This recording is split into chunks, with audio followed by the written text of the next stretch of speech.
누군가와의 관계 속에서 감정적으로 완전히 소진되어 버린 경험 혹시 있으신가요? 마치 나의 모든 에너지를 상대방에게 빼앗기는 듯한 느낌 말입니다. 오늘 우리가 나눌 이야기는 바로 그런 관계 속에서 당신이 사용할 수 있는 가장 조용하지만 가장 강력한 방법에 관한 것입니다. 이 이야기가 당신 혹은 주변의 누군가에게 작은 빛이 될 수 있다고 생각하신다면 잠시 시간을 내어 공유해 주십시오. 당신의 작은 행동이 누군가에게는 큰 위로와 용기가 될 수 있습니다. 저희 채널을 구독하고 좋아요를 눌러주시는 것 또한 저희가 더 깊이 있고 의미 있는 콘텐츠를 만드는 데 큰 힘이 됩니다. 자, 이제 시작하겠습니다. 당신이 나르시시스트 앞에서 완전한 침묵을 선택하는 순간 당신은 그 어떤 논쟁이나 감정적인 폭발보다도 훨씬 더 파괴적인 일을 해낸 것입니다. 당신은 그들을 무의미한 존재로 만들어버렸습니다. 그리고 나르시시스트에게 무의미함이란 곧 심리적인 죽음을 의미합니다. 이것은 결코 과장이 아닙니다. 냉혹한 현실입니다. 그들의 존재 전체는 당신의 반응, 당신의 관심, 당신의 감정적 피드백에 매달려 있습니다. 당신이 그것을 거두어들이는 순간 당신은 단순히 애정을 철회하는 것이 아니라 그들의 존재를 지탱하는 시스템의 전원 플러그를 뽑아버리는 것과 같습니다. 물론 이렇게 생각할 수도 있습니다. 무시당하는 걸 좋아하는 사람이 어디 있겠어? 맞습니다. 평범한 사람들도 누군가 침묵하면 마음이 아프고 혼란스럽습니다. 하지만 나르시시스트에게 그것은 단순한 상처가 아니라 실존적 위기입니다. 일반적인 사람은 슬픔을 느끼고 자신을 성찰하거나 관계를 회복하기 위해 손을 내밀지도 모릅니다. 하지만 나르시시스트는 그 순간부터 무너지기 시작합니다. 그들의 자아는 너무나도 깨지기 쉽고 외부의 인정에 전적으로 의존하기 때문에 당신의 침묵은 마치 산소가 가득한 방에서 갑자기 산소를 모두 빼앗는 것과 같습니다. 그들은 당신이 자신의 존재를 거울처럼 비춰주지 않으면 숨을 쉴 수 없습니다. 마치 놀이공원의 왜곡된 거울 앞에 서 있다가 갑자기 그 거울이 펑하고 사라져 버린 것과 같습니다. 비춰지는 모습이 없으니 자기 자신도 없는 것입니다. 이것은 단순한 심리적 비유가 아닙니다. 과학적 근거가 있습니다. 나르시시스트의 뇌 구조는 일반인과 다르게 연결되어 있습니다. 특히 전두엽 피질과 편도체는 외부의 인정을 갈망하도록 극도로 맞춰져 있습니다. 저명한 심리학자들의 연구에 따르면 그들은 타인의 관심, 칭찬, 통제권을 얻을 때 뇌의 도파민 회로가 활성화됩니다. 마치 마약과도 같은 쾌감을 느끼는 것이죠. 당신이 침묵할 때 당신은 바로 그 마약 공급을 끊어버리는 것입니다. 그들의 신경화학적 균형은 순식간에 무너집니다. 행복 호르몬인 도파민은 급감하고 스트레스 호르몬인 코르티솔은 치솟습니다. 그들은 단순히 속상한 것이 아니라 금단 현상을 겪는 것입니다. 그래서 그들은 당신을 그리워하는 것이 아니라 공황 상태에 빠지고 집착하게 되는 것입니다. 당신의 반응 없이는 자기 자신이 존재하는지조차 의심하기 시작하기 때문입니다. 이것이 바로 침묵의 힘입니다. 침묵은 그들의 화려한 갑옷을 벗겨내고 연약한 민낯을 그대로 드러나게 만듭니다. 하지만 기억해야 할 중요한 점이 있습니다. 여기서 말하는 침묵은 상대를 벌하기 위한 침묵 시위나 전략적인 밀당이 아닙니다. 그것은 여전히 그들의 게임에 참여하는 것입니다. 진정한 침묵, 그들을 무너뜨리는 침묵은 더 이상 그들이 만들어 놓은 현실에 참여하기를 거부하는 당신의 선언입니다. 그것은 그들을 위한 것이 아니라 당신의 삶을 되찾기 위한 당신 자신을 위한 것입니다. 자, 이제 당신이 그 침묵을 계속 이어갈 때 나르시시스트에게 어떤 일들이 단계적으로 벌어지는지, 그들의 내면에서 어떤 폭풍이 몰아치는지 함께 깊이 들여다보겠습니다. 그들의 예측 가능한 패턴을 이해하는 것은 혼돈 속에서 당신 자신을 지키는 가장 견고한 방패가 되어줄 것입니다. 첫 번째 단계, 공황과 필사적인 애원 마약 중독자에게서 공급책이 사라지면 어떤 일이 벌어질까요? 공황, 절망, 그리고 어떻게든 다시 약을 구하려는 필사적인 몸부림이 시작됩니다. 나르시시스트에게 당신의 침묵은 정확히 이런 효과를 낳습니다. 당신의 관심, 반응, 심지어 분노까지도 그들에게는 마약이었습니다. 당신은 그들이 아끼는 사람이 아니라 생명줄이었습니다. 그 생명줄을 끊는 순간 그들은 혼돈의 소용돌이 속으로 빠져듭니다. 이 공황 단계는 일반적인 관계의 그리움과는 전혀 다릅니다. 건강한 사람은 누군가를 그리워할 때 외로움을 느끼고 성찰하며 진심 어린 메시지로 다가갈 수 있습니다. 하지만 나르시시스트는 그야말로 아수라장이 됩니다. 당신의 휴대폰은 하루에 수백 통의 문자로 폭발할지 모릅니다. 애원과 협박을 오가는 음성 메시지를 남길 수도 있습니다. 심지어 당신의 집문 앞까지 찾아오는 대담함을 보일 수도 있습니다. 그들은 갑자기 세상에서 가장 다정한 사람이 되어 예전에는 한 번도 하지 않았던 칭찬을 쏟아냅니다. 함께 웃었던 사소한 기억들을 끄집어내며 마치 오랫동안 소중히 간직해온 것처럼 말합니다. 그리고 거창한 약속을 합니다. 내가 변할게. 상담도 받을게. 내가 원하던 사람이 될게. 정말 그럴듯하게 들리죠? 하지만 이것은 후회가 아니라 전술입니다. 러브바밍 2단계입니다. 그들은 벽에 모든 것을 던져보고 무엇이든 하나라도 붙기를 바라는 것입니다. 당신을 되찾고 싶은 게 아니라 자신의 마약을 되찾고 싶은 것입니다. 진정한 후회는 조용하고 일관되며 자신의 고통이 아닌 상대방의 고통에 초점을 맞춥니다. 그러나 나르시시스트의 공황은 시끄럽고 변덕스러우며 모든 것이 자기중심적입니다. 내 침묵 때문에 내가 죽을 것 같아 너 없이는 잠을 잘 수가 없어 라고 말할 때 초점은 당신의 상처가 아닌 자신의 고통에 맞춰져 있습니다. 두 번째 단계, 통제불능의 분노, 그들의 필사적인 애원과 달콤한 약속이 당신의 견고한 침묵에 부딪혀 아무런 효과가 없을 때 그들은 다음 단계로 넘어갑니다. 공황은 어둡고 위험한 분노로 변합니다. 이것을 나르시시스트적 분노라고 부릅니다. 이 분노는 일반적인 분노와 다릅니다.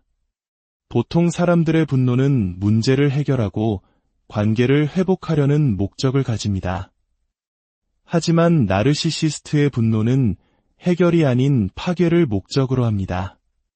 그들은 자신의 통제에서 벗어나 감히 존재하려는 당신을 벌하고 싶어 합니다. 그들은 당신을 악마로 만들기 시작합니다. 주변 모든 사람에게 당신에 대한 험담을 퍼뜨리고 사실을 교묘하게 왜곡하여 당신을 이상한 사람으로 몰아갑니다. 이것은 당신의 평판을 파괴하여 당신을 고립시키고 결국 다시 자신에게 의존하게 만들려는 비열한 전략입니다. 그들은 당신이 소중히 여기는 것들을 공격할 수도 있습니다. 당신의 직업, 새로운 관계, 심지어 자녀까지도 그들의 전쟁의 무기로 사용될 수 있습니다. 이 분노가 당신에게는 매우 개인적인 공격처럼 느껴지겠지만 사실은 그렇지 않습니다. 그들은 당신의 침묵이 자신들의 가장 깊은 두려움, 즉 자신이 생각하는 것만큼 대단한 존재가 아닐지도 모른다는 사실을 폭로했다고 느끼기 때문에 잔인해지는 것입니다. 이 단계에서 당신이 해야 할 일은 단 하나, 반응하지 않는 것입니다. 그들의 분노에 연료를 공급하지 마십시오. 당신의 평온함이야말로 그들의 분노를 무력화시키는 가장 강력한 힘입니다. 세 번째 단계, 냉혹한 계산과 전략 화상 같은 분노마저 당신을 움직이지 못한다는 것을 깨달으면 나르시시스트는 또다시 변신합니다. 감정적인 폭군에서 냉철한 전략가로 말입니다. 이제 그들의 목표는 당신을 되찾는 것이 아니라 당신을 괴롭히고 통제할 수 있는 방법을 찾는 것입니다. 그들은 당신의 약점을 정확히 알고 있습니다. 당신이 무엇에 죄책감을 느끼고 무엇을 걱정하는지 꿰뚫고 있습니다. 그들은 이 지식을 무기 삼아 당신의 경계를 허물려고 시도합니다.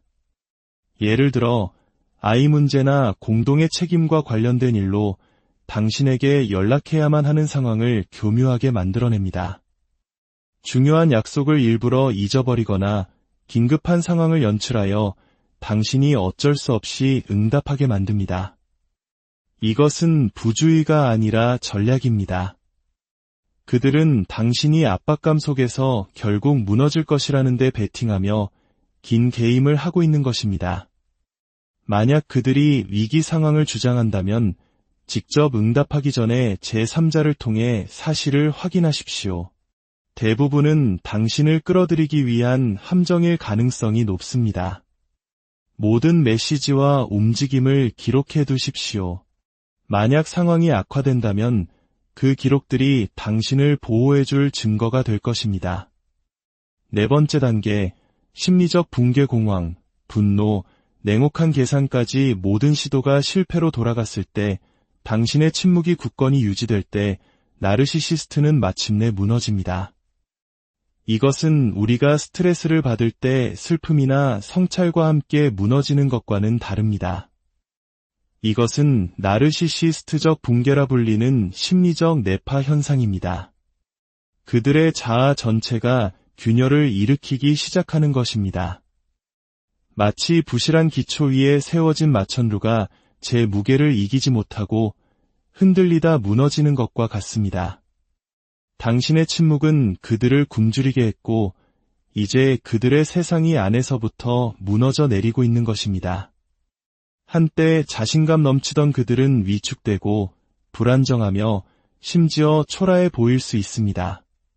더 이상 매력적인 조종자도 분노의 참 폭군도 아닙니다. 소셜미디어에 자신의 화려한 삶을 과시하는 것을 멈추고 외모를 가꾸지 않거나 자기 파괴적인 습관에 빠져들 수도 있습니다. 그들은 우울감에 빠질 수 있지만 이것은 치유를 추구하는 우울이 아니라 자기 연민과 분노에 찬 우울입니다. 내가 이렇게 대단한데 왜 혼자일까? 라며 현실을 의심합니다. 어떤 경우에는 자살을 암시하기도 하는데 이것이 조종술일 때도 있지만 진정한 절망의 표현일 수도 있습니다. 이 단계는 당신의 공감 능력을 자극할 수 있기 때문에 매우 까다롭습니다. 한때 거대해 보였던 누군가가 껍데기만 남은 채 무너지는 모습을 보는 것은 마음 아픈 일입니다. 당신은 혹시 자신의 침묵이 그들을 너무 멀리 밀어붙인 것은 아닌지 자문하게 될 수도 있습니다. 분명히 말하지만 당신의 책임이 아닙니다. 그들의 붕괴는 당신의 침묵 때문이 아니라 타인의 관심 없이는 스스로 설 수 없었던 그들 자신의 의존성의 필연적인 결과입니다.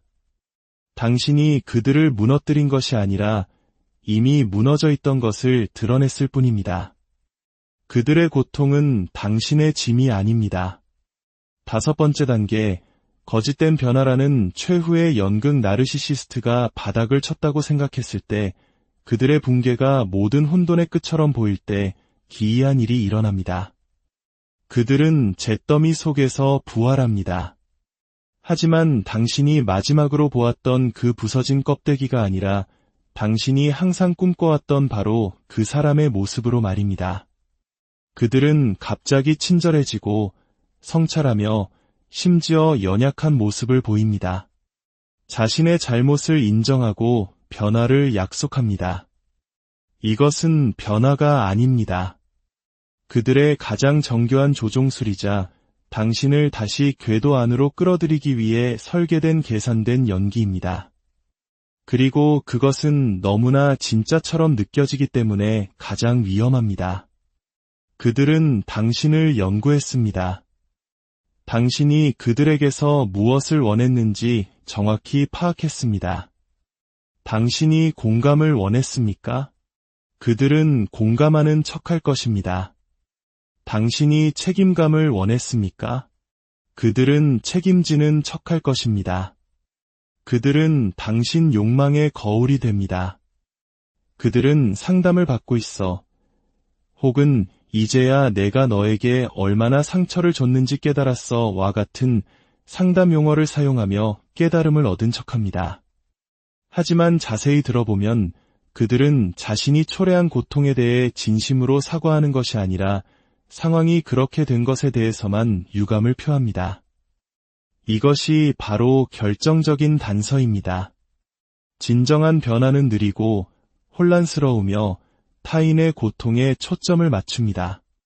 그러나 그들의 변화는 빠르고 세련되며 자기중심적입니다. 그들은 치유되고 있는 것이 아니라 사냥을 하고 있는 것입니다. 이 거짓된 변화에 저항하는 것이 당신의 자유를 확고히 하는 마지막 관문입니다. 그들의 연기를 꿰뚫어 볼 때마다 당신은 당신 자신의 직감을 신뢰하는 능력을 되찾게 됩니다. 결론, 당신의 이야기 나르시시스트가 공황, 분노, 계산, 붕괴, 그리고 거짓된 변화의 사이클을 겪는 동안 당신에게도 변화가 일어나고 있습니다. 그들처럼 계산된 방식이 아니라 진정하고 깊은 방식으로 말입니다. 당신은 그들의 소음과 요구, 혼돈 없이 당신이 누구인지를 발견하고 있습니다. 진정한 이야기는 그들의 사이클이 아니라 당신의 사이클에서 시작됩니다. 당신의 침묵은 단지 그들을 무너뜨리는 것이 아닙니다.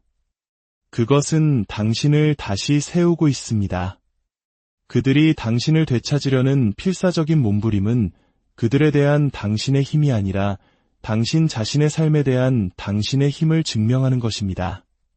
당신은 그들의 승인 없이도 존재할 수 있음을 보여주었고, 바로 그것이 그들을 두렵게 하는 이유입니다.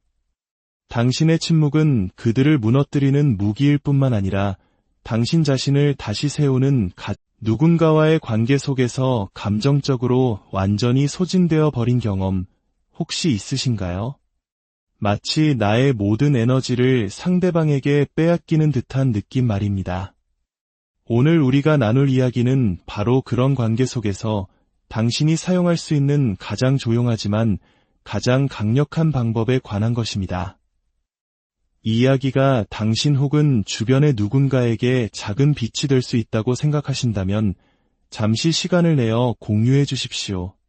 당신의 작은 행동이 누군가에게는 큰 위로와 용기가 될 수 있습니다. 저희 채널을 구독하고 좋아요를 눌러주시는 것 또한 저희가 더 깊이 있고 의미 있는 콘텐츠를 만드는 데 큰 힘이 됩니다. 자, 이제 시작하겠습니다. 당신이 나르시시스트 앞에서 완전한 침묵을 선택하는 순간 당신은 그 어떤 논쟁이나 감정적인 폭발보다도 훨씬 더 파괴적인 일을 해낸 것입니다. 당신은 그들을 무의미한 존재로 만들어 버렸습니다. 그리고 나르시시스트에게 무의미함이란 곧 심리적인 죽음을 의미합니다. 이것은 결코 과장이 아닙니다. 냉혹한 현실입니다. 그들의 존재 전체는 당신의 반응, 당신의 관심, 당신의 감정적 피드백에 매달려 있습니다. 당신이 그것을 거두어들이는 순간 당신은 단순히 애정을 철회하는 것이 아니라 그들의 존재를 지탱하는 시스템의 전원 플러그를 뽑아버리는 것과 같습니다. 물론 이렇게 생각할 수도 있습니다. 무시당하는 걸 좋아하는 사람이 어디 있겠어? 맞습니다. 평범한 사람들도 누군가 침묵하면 마음이 아프고 혼란스럽습니다. 하지만 나르시시스트에게 그것은 단순한 상처가 아니라 실존적 위기입니다.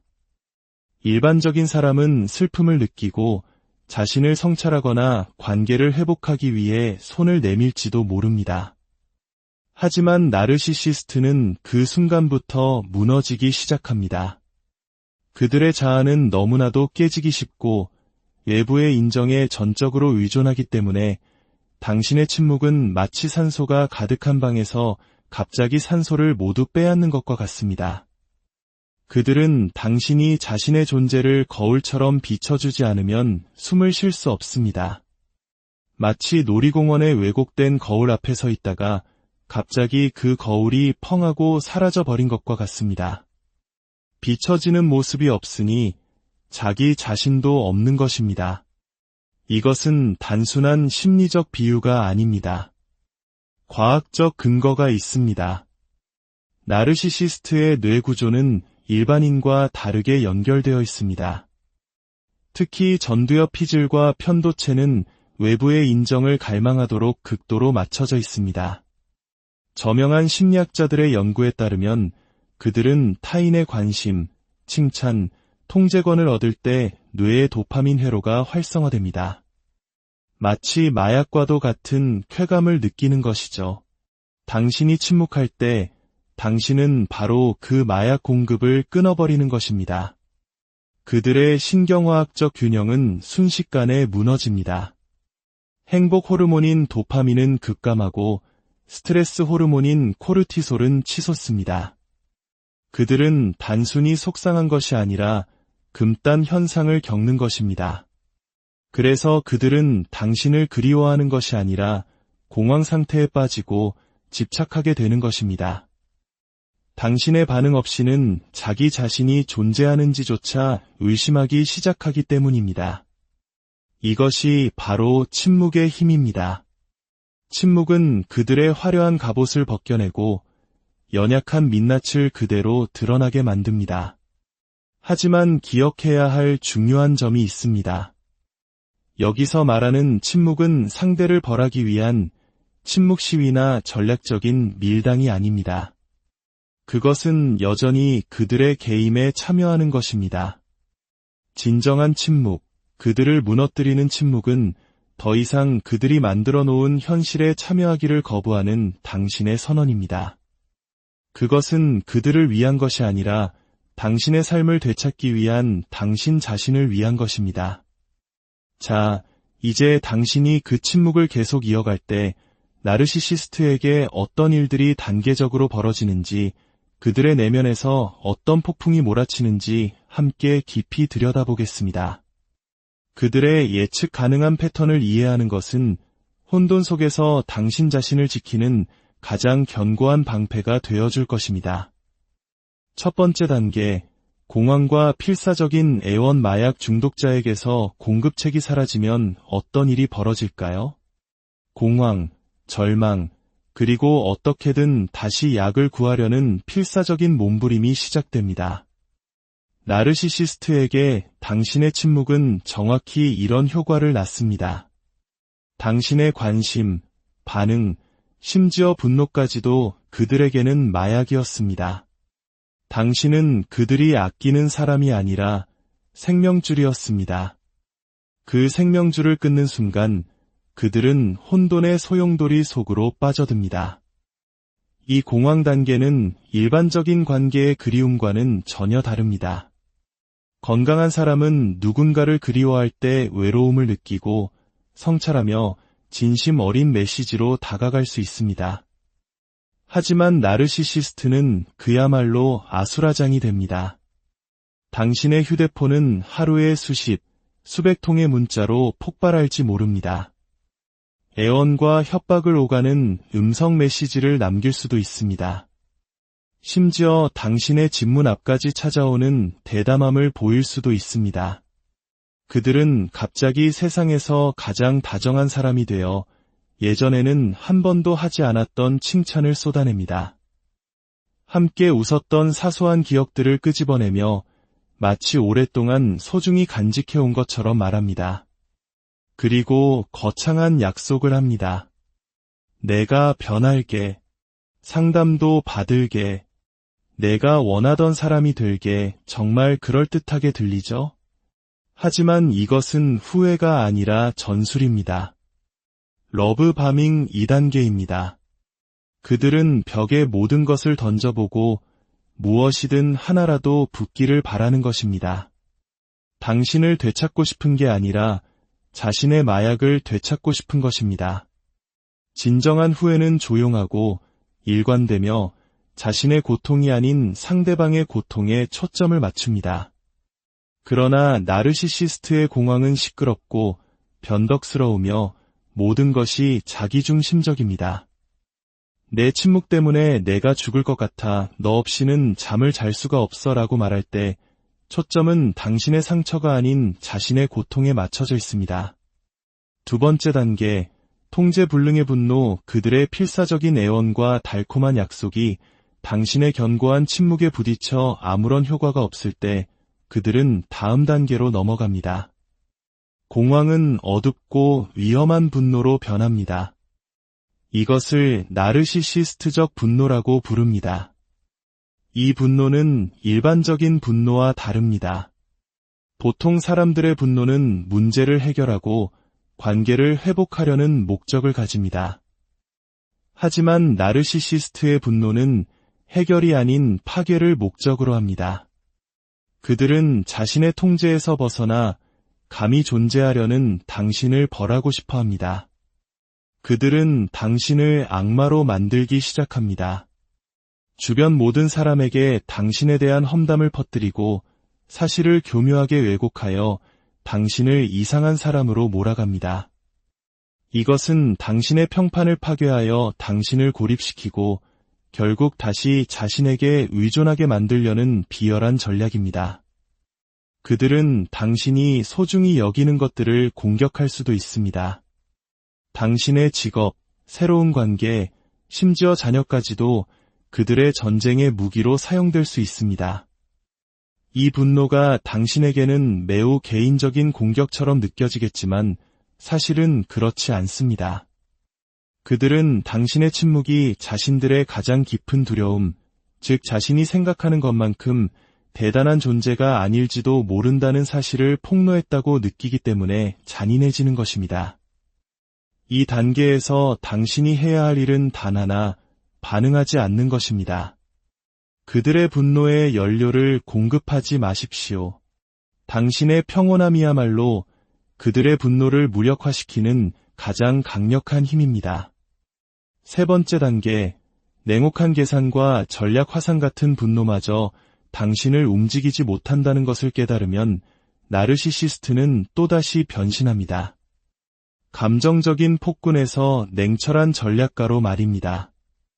이제 그들의 목표는 당신을 되찾는 것이 아니라 당신을 괴롭히고 통제할 수 있는 방법을 찾는 것입니다.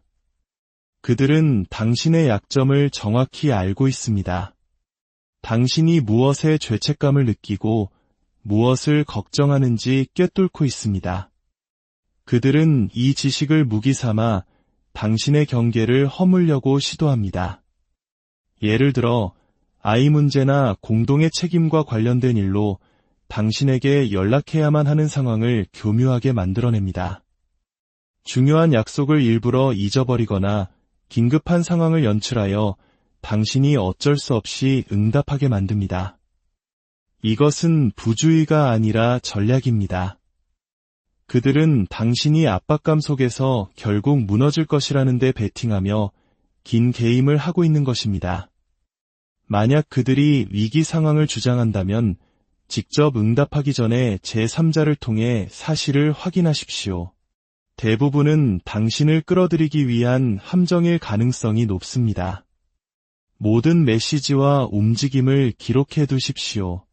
만약 상황이 악화된다면 그 기록들이 당신을 보호해줄 증거가 될 것입니다. 네 번째 단계, 심리적 붕괴 공황, 분노, 냉혹한 계산까지 모든 시도가 실패로 돌아갔을 때, 당신의 침묵이 굳건히 유지될 때 나르시시스트는 마침내 무너집니다. 이것은 우리가 스트레스를 받을 때 슬픔이나 성찰과 함께 무너지는 것과는 다릅니다. 이것은 나르시시스트적 붕괴라 불리는 심리적 뇌파 현상입니다. 그들의 자아 전체가 균열을 일으키기 시작하는 것입니다. 마치 부실한 기초 위에 세워진 마천루가 제 무게를 이기지 못하고 흔들리다 무너지는 것과 같습니다. 당신의 침묵은 그들을 굶주리게 했고 이제 그들의 세상이 안에서부터 무너져 내리고 있는 것입니다. 한때 자신감 넘치던 그들은 위축되고 불안정하며 심지어 초라해 보일 수 있습니다. 더 이상 매력적인 조종자도 분노의 참 폭군도 아닙니다. 소셜미디어에 자신의 화려한 삶을 과시하는 것을 멈추고 외모를 가꾸지 않거나 자기 파괴적인 습관에 빠져들 수도 있습니다. 그들은 우울감에 빠질 수 있지만 이것은 치유를 추구하는 우울이 아니라 자기 연민과 분노에 찬 우울입니다. 내가 이렇게 대단한데 왜 혼자일까? 라며 현실을 의심합니다. 어떤 경우에는 자살을 암시하기도 하는데 이것이 조종술일 때도 있지만 진정한 절망의 표현일 수도 있습니다. 이 단계는 당신의 공감 능력을 자극할 수 있기 때문에 매우 까다롭습니다. 한때 거대해 보였던 누군가가 껍데기만 남은 채 무너지는 모습을 보는 것은 마음 아픈 일입니다.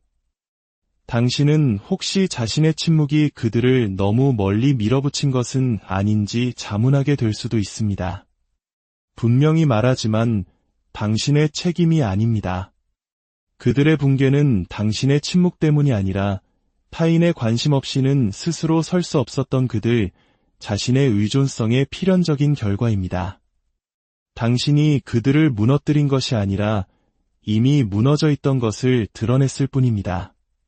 그들의 고통은 당신의 짐이 아닙니다. 5번째 단계, 거짓된 변화라는 최후의 연극 나르시시스트가 바닥을 쳤다고 생각했을 때 그들의 붕괴가 모든 혼돈의 끝처럼 보일 때 기이한 일이 일어납니다. 그들은 잿더미 속에서 부활합니다. 하지만 당신이 마지막으로 보았던 그 부서진 껍데기가 아니라 당신이 항상 꿈꿔왔던 바로 그 사람의 모습으로 말입니다. 그들은 갑자기 친절해지고 성찰하며 심지어 연약한 모습을 보입니다. 자신의 잘못을 인정하고 변화를 약속합니다. 이것은 변화가 아닙니다. 그들의 가장 정교한 조종술이자 당신을 다시 궤도 안으로 끌어들이기 위해 설계된 계산된 연기입니다. 그리고 그것은 너무나 진짜처럼 느껴지기 때문에 가장 위험합니다. 그들은 당신을 연구했습니다. 당신이 그들에게서 무엇을 원했는지 정확히 파악했습니다. 당신이 공감을 원했습니까? 그들은 공감하는 척할 것입니다. 당신이 책임감을 원했습니까? 그들은 책임지는 척할 것입니다. 그들은 당신 욕망의 거울이 됩니다. 그들은 상담을 받고 있어. 혹은 이제야 내가 너에게 얼마나 상처를 줬는지 깨달았어 와 같은 상담 용어를 사용하며 깨달음을 얻은 척합니다. 하지만 자세히 들어보면 그들은 자신이 초래한 고통에 대해 진심으로 사과하는 것이 아니라 상황이 그렇게 된 것에 대해서만 유감을 표합니다. 이것이 바로 결정적인 단서입니다. 진정한 변화는 느리고 혼란스러우며 타인의 고통에 초점을 맞춥니다. 그러나 그들의 변화는 빠르고 세련되며 자기중심적입니다. 그들은 치유되고 있는 것이 아니라 사냥을 하고 있는 것입니다. 이 거짓된 변화에 저항하는 것이 당신의 자유를 확고히 하는 마지막 관문입니다. 그들의 연기를 꿰뚫어 볼 때마다 당신은 당신 자신의 직감을 신뢰하는 능력을 되찾게 됩니다. 결론, 당신의 이야기 나르시시스트가 공황, 분노, 계산, 붕괴, 그리고 거짓된 변화의 사이클을 겪는 동안 당신에게도 변화가 일어나고 있습니다. 그들처럼 계산된 방식이 아니라 진정하고 깊은 방식으로 말입니다. 당신은 그들의 소음과 요구, 혼돈 없이 당신이 누구인지를 발견하고 있습니다. 진정한 이야기는 그들의 사이클이 아니라 당신의 사이클에서 시작됩니다. 당신의 침묵은 단지 그들을 무너뜨리는 것이 아닙니다. 그것은 당신을 다시 세우고 있습니다. 그들이 당신을 되찾으려는 필사적인 몸부림은 그들에 대한 당신의 힘이 아니라 당신 자신의 삶에 대한 당신의 힘을 증명하는 것입니다. 당신은 그들의 승인 없이도 존재할 수 있음을 보여주었고, 바로 그것이 그들을 두렵게 하는 이유입니다. 당신의 침묵은 그들을 무너뜨리는 무기일 뿐만 아니라 당신 자신을 다시 세우는 누군가와의 관계 속에서 감정적으로 완전히 소진되어 버린 경험 혹시 있으신가요? 마치 나의 모든 에너지를 상대방에게 빼앗기는 듯한 느낌 말입니다. 오늘 우리가 나눌 이야기는 바로 그런 관계 속에서 당신이 사용할 수 있는 가장 조용하지만 가장 강력한 방법에 관한 것입니다. 이 이야기가 당신 혹은 주변의 누군가에게 작은 빛이 될 수 있다고 생각하신다면 잠시 시간을 내어 공유해 주십시오. 당신의 작은 행동이 누군가에게는 큰 위로와 용기가 될 수 있습니다. 저희 채널을 구독하고 좋아요를 눌러주시는 것 또한 저희가 더 깊이 있고 의미 있는 콘텐츠를 만드는 데 큰 힘이 됩니다. 자, 이제 시작하겠습니다. 당신이 나르시시스트 앞에서 완전한 침묵을 선택하는 순간 당신은 그 어떤 논쟁이나 감정적인 폭발보다도 훨씬 더 파괴적인 일을 해낸 것입니다. 당신은 그들을 무의미한 존재로 만들어 버렸습니다. 그리고 나르시시스트에게 무의미함이란 곧 심리적인 죽음을 의미합니다. 이것은 결코 과장이 아닙니다. 냉혹한 현실입니다. 그들의 존재 전체는 당신의 반응, 당신의 관심, 당신의 감정적 피드백에 매달려 있습니다. 당신이 그것을 거두어들이는 순간 당신은 단순히 애정을 철회하는 것이 아니라 그들의 존재를 지탱하는 시스템의 전원 플러그를 뽑아버리는 것과 같습니다. 물론 이렇게 생각할 수도 있습니다.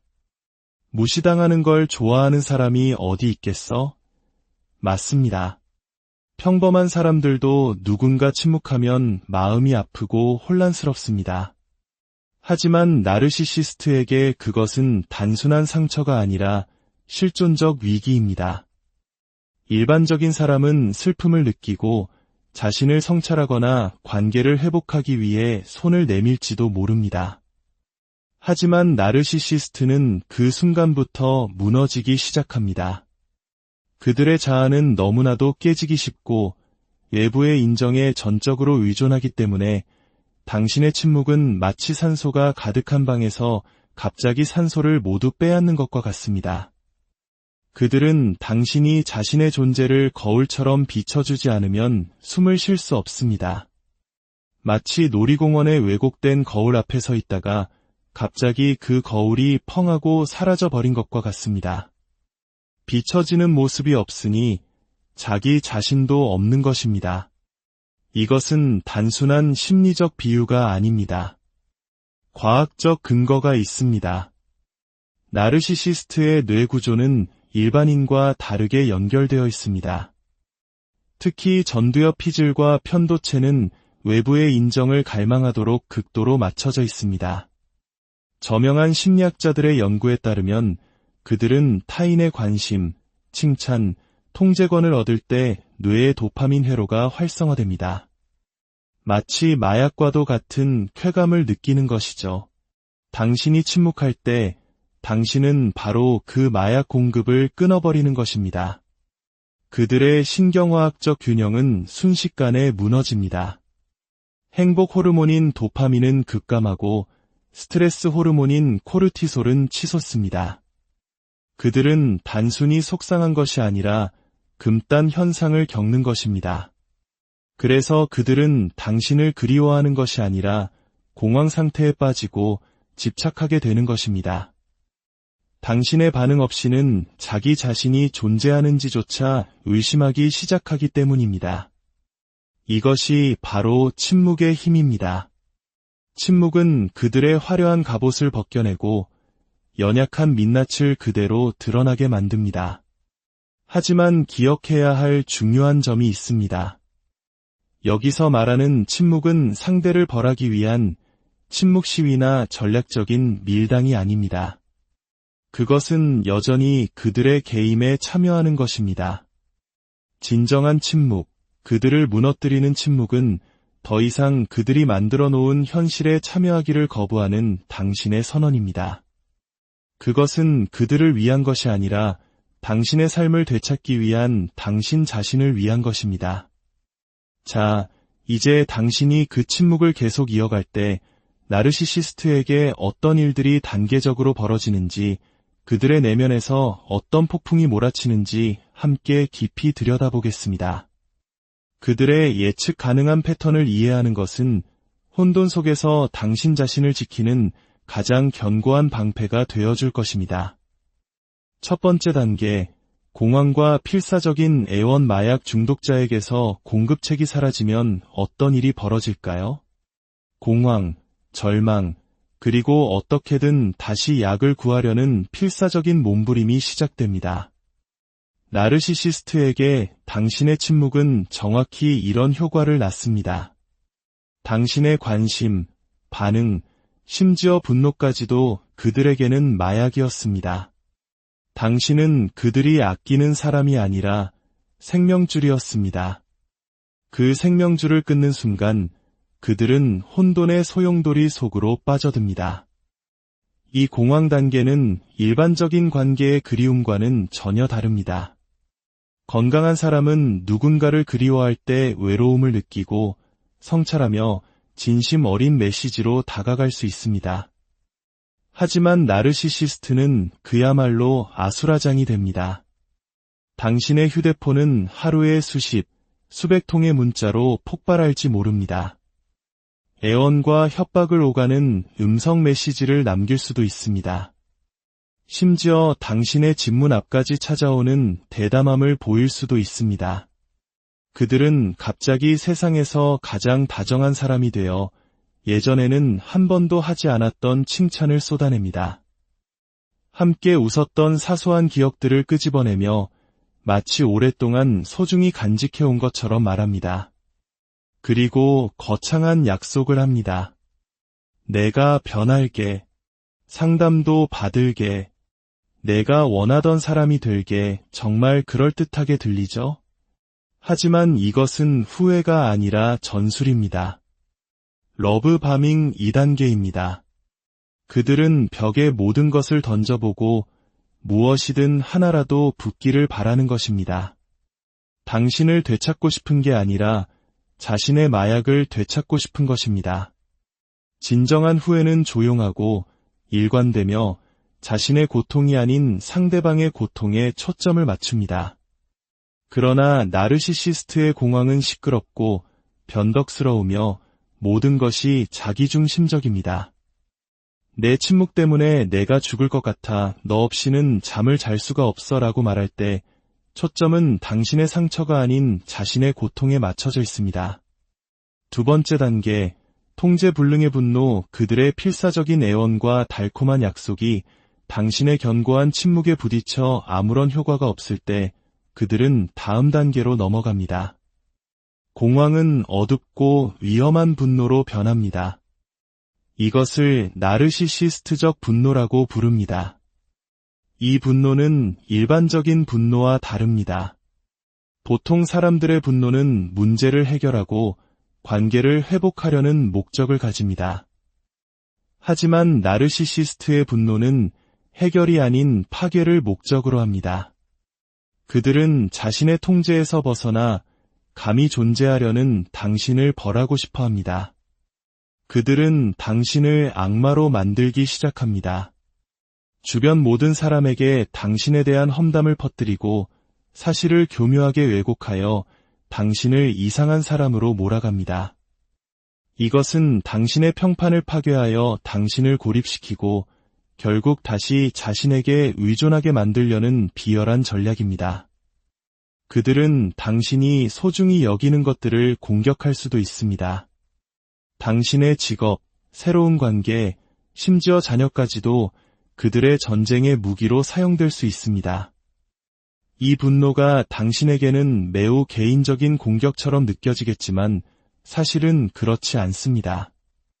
그들은 당신의 침묵이 자신들의 가장 깊은 두려움, 즉 자신이 생각하는 것만큼 대단한 존재가 아닐지도 모른다는 사실을 폭로했다고 느끼기 때문에 잔인해지는 것입니다. 이 단계에서 당신이 해야 할 일은 단 하나, 반응하지 않는 것입니다.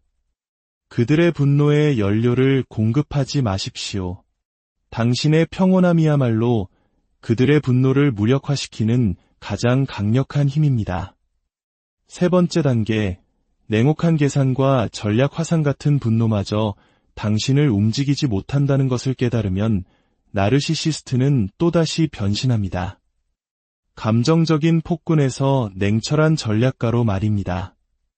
이제 그들의 목표는 당신을 되찾는 것이 아니라 당신을 괴롭히고 통제할 수 있는 방법을 찾는 것입니다. 그들은 당신의 약점을 정확히 알고 있습니다. 당신이 무엇에 죄책감을 느끼고 무엇을 걱정하는지 꿰뚫고 있습니다. 그들은 이 지식을 무기 삼아 당신의 경계를 허물려고 시도합니다. 예를 들어 아이 문제나 공동의 책임과 관련된 일로 당신에게 연락해야만 하는 상황을 교묘하게 만들어냅니다. 중요한 약속을 일부러 잊어버리거나 긴급한 상황을 연출하여 당신이 어쩔 수 없이 응답하게 만듭니다. 이것은 부주의가 아니라 전략입니다. 그들은 당신이 압박감 속에서 결국 무너질 것이라는 데 베팅하며 긴 게임을 하고 있는 것입니다. 만약 그들이 위기 상황을 주장한다면 직접 응답하기 전에 제3자를 통해 사실을 확인하십시오. 대부분은 당신을 끌어들이기 위한 함정일 가능성이 높습니다. 모든 메시지와 움직임을 기록해 두십시오. 만약 상황이 악화된다면 그 기록들이 당신을 보호해줄 증거가 될 것입니다. 네 번째 단계, 심리적 붕괴 공황, 분노, 냉혹한 계산까지 모든 시도가 실패로 돌아갔을 때, 당신의 침묵이 굳건히 유지될 때 나르시시스트는 마침내 무너집니다. 이것은 우리가 스트레스를 받을 때 슬픔이나 성찰과 함께 무너지는 것과는 다릅니다. 이것은 나르시시스트적 붕괴라 불리는 심리적 뇌파 현상입니다. 그들의 자아 전체가 균열을 일으키기 시작하는 것입니다. 마치 부실한 기초 위에 세워진 마천루가 제 무게를 이기지 못하고 흔들리다 무너지는 것과 같습니다. 당신의 침묵은 그들을 굶주리게 했고 이제 그들의 세상이 안에서부터 무너져 내리고 있는 것입니다. 한때 자신감 넘치던 그들은 위축되고 불안정하며 심지어 초라해 보일 수 있습니다. 더 이상 매력적인 조종자도 분노의 참 폭군도 아닙니다. 소셜미디어에 자신의 화려한 삶을 과시하는 것을 멈추고 외모를 가꾸지 않거나 자기 파괴적인 습관에 빠져들 수도 있습니다. 그들은 우울감에 빠질 수 있지만 이것은 치유를 추구하는 우울이 아니라 자기 연민과 분노에 찬 우울입니다. 내가 이렇게 대단한데 왜 혼자일까? 라며 현실을 의심합니다. 어떤 경우에는 자살을 암시하기도 하는데 이것이 조종술일 때도 있지만 진정한 절망의 표현일 수도 있습니다. 이 단계는 당신의 공감 능력을 자극할 수 있기 때문에 매우 까다롭습니다. 한때 거대해 보였던 누군가가 껍데기만 남은 채 무너지는 모습을 보는 것은 마음 아픈 일입니다. 당신은 혹시 자신의 침묵이 그들을 너무 멀리 밀어붙인 것은 아닌지 자문하게 될 수도 있습니다. 분명히 말하지만 당신의 책임이 아닙니다. 그들의 붕괴는 당신의 침묵 때문이 아니라 타인의 관심 없이는 스스로 설 수 없었던 그들 자신의 의존성의 필연적인 결과입니다. 당신이 그들을 무너뜨린 것이 아니라 이미 무너져 있던 것을 드러냈을 뿐입니다. 그들의 고통은 당신의 짐이 아닙니다. 다섯 번째 단계, 거짓된 변화라는 최후의 연극 나르시시스트가 바닥을 쳤다고 생각했을 때 그들의 붕괴가 모든 혼돈의 끝처럼 보일 때 기이한 일이 일어납니다. 그들은 잿더미 속에서 부활합니다. 하지만 당신이 마지막으로 보았던 그 부서진 껍데기가 아니라 당신이 항상 꿈꿔왔던 바로 그 사람의 모습으로 말입니다. 그들은 갑자기 친절해지고 성찰하며 심지어 연약한 모습을 보입니다. 자신의 잘못을 인정하고 변화를 약속합니다. 이것은 변화가 아닙니다. 그들의 가장 정교한 조종술이자 당신을 다시 궤도 안으로 끌어들이기 위해 설계된 계산된 연기입니다. 그리고 그것은 너무나 진짜처럼 느껴지기 때문에 가장 위험합니다. 그들은 당신을 연구했습니다. 당신이 그들에게서 무엇을 원했는지 정확히 파악했습니다. 당신이 공감을 원했습니까? 그들은 공감하는 척할 것입니다. 당신이 책임감을 원했습니까? 그들은 책임지는 척할 것입니다. 그들은 당신 욕망의 거울이 됩니다. 그들은 상담을 받고 있어. 혹은 이제야 내가 너에게 얼마나 상처를 줬는지 깨달았어 와 같은 상담 용어를 사용하며 깨달음을 얻은 척합니다. 하지만 자세히 들어보면 그들은 자신이 초래한 고통에 대해 진심으로 사과하는 것이 아니라 상황이 그렇게 된 것에 대해서만 유감을 표합니다. 이것이 바로 결정적인 단서입니다. 진정한 변화는 느리고 혼란스러우며 타인의 고통에 초점을 맞춥니다. 그러나 그들의 변화는 빠르고 세련되며 자기중심적입니다. 그들은 치유되고 있는 것이 아니라 사냥을 하고 있는 것입니다.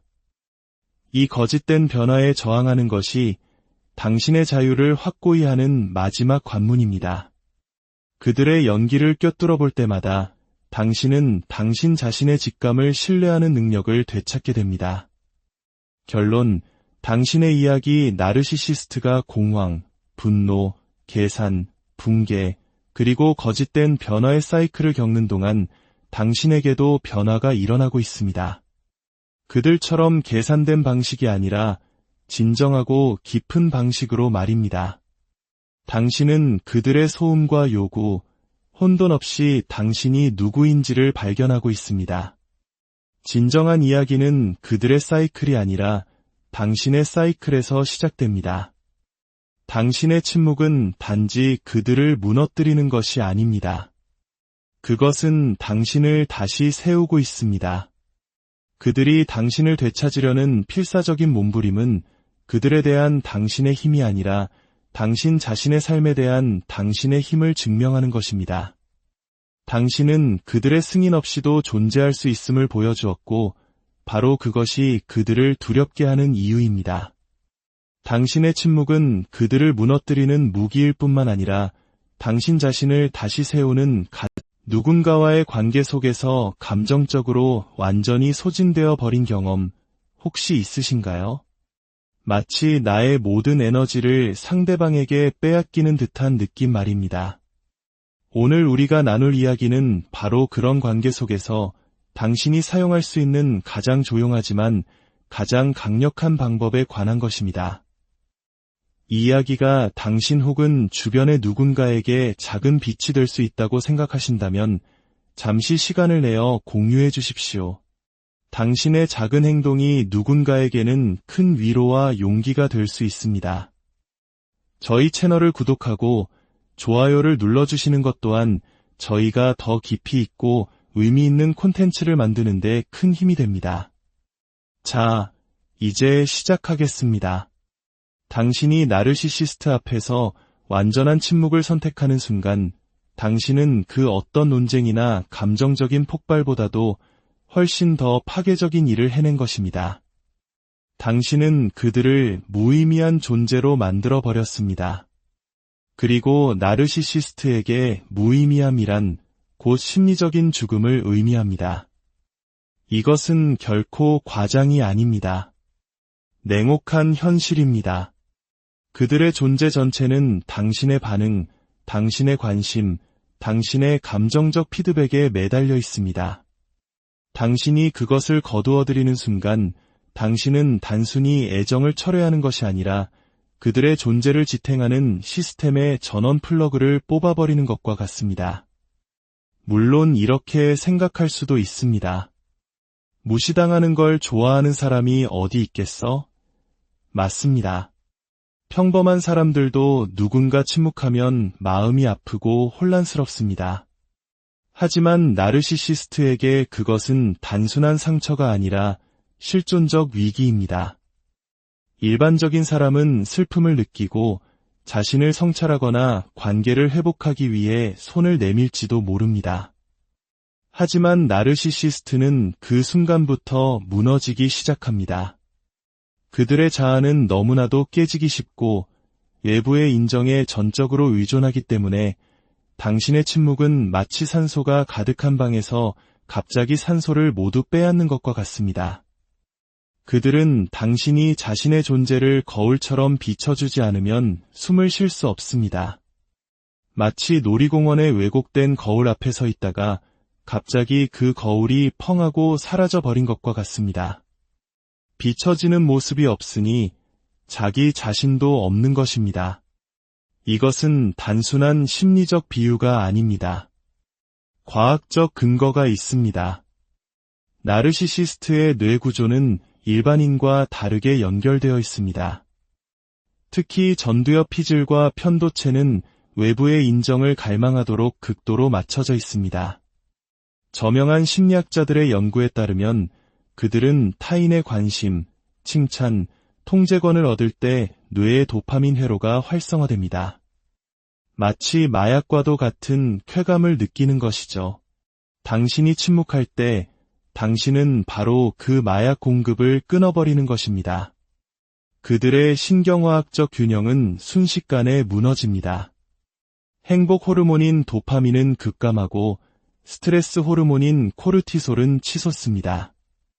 그들은 단순히 속상한 것이 아니라 금단 현상을 겪는 것입니다. 그래서 그들은 당신을 그리워하는 것이 아니라 공황 상태에 빠지고 집착하게 되는 것입니다. 당신의 반응 없이는 자기 자신이 존재하는지조차 의심하기 시작하기 때문입니다. 이것이 바로 침묵의 힘입니다. 침묵은 그들의 화려한 갑옷을 벗겨내고 연약한 민낯을 그대로 드러나게 만듭니다. 하지만 기억해야 할 중요한 점이 있습니다. 여기서 말하는 침묵은 상대를 벌하기 위한 침묵 시위나 전략적인 밀당이 아닙니다. 그것은 여전히 그들의 게임에 참여하는 것입니다. 진정한 침묵, 그들을 무너뜨리는 침묵은 더 이상 그들이 만들어 놓은 현실에 참여하기를 거부하는 당신의 선언입니다. 그것은 그들을 위한 것이 아니라 당신의 삶을 되찾기 위한 당신 자신을 위한 것입니다. 자, 이제 당신이 그 침묵을 계속 이어갈 때 나르시시스트에게 어떤 일들이 단계적으로 벌어지는지, 그들의 내면에서 어떤 폭풍이 몰아치는지 함께 깊이 들여다보겠습니다. 그들의 예측 가능한 패턴을 이해하는 것은 혼돈 속에서 당신 자신을 지키는 가장 견고한 방패가 되어줄 것입니다.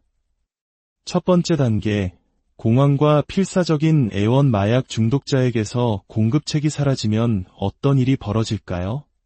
공황, 절망, 그리고 어떻게든 다시 약을 구하려는 필사적인 몸부림이 시작됩니다. 나르시시스트에게 당신의 침묵은 정확히 이런 효과를 낳습니다. 당신의 관심, 반응, 심지어 분노까지도 그들에게는 마약이었습니다.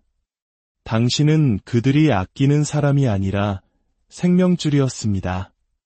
그 생명줄을 끊는 순간 그들은 혼돈의 소용돌이 속으로 빠져듭니다. 이 공황 단계는 일반적인 관계의 그리움과는 전혀 다릅니다. 건강한 사람은 누군가를 그리워할 때 외로움을 느끼고 성찰하며 진심 어린 메시지로 다가갈 수 있습니다.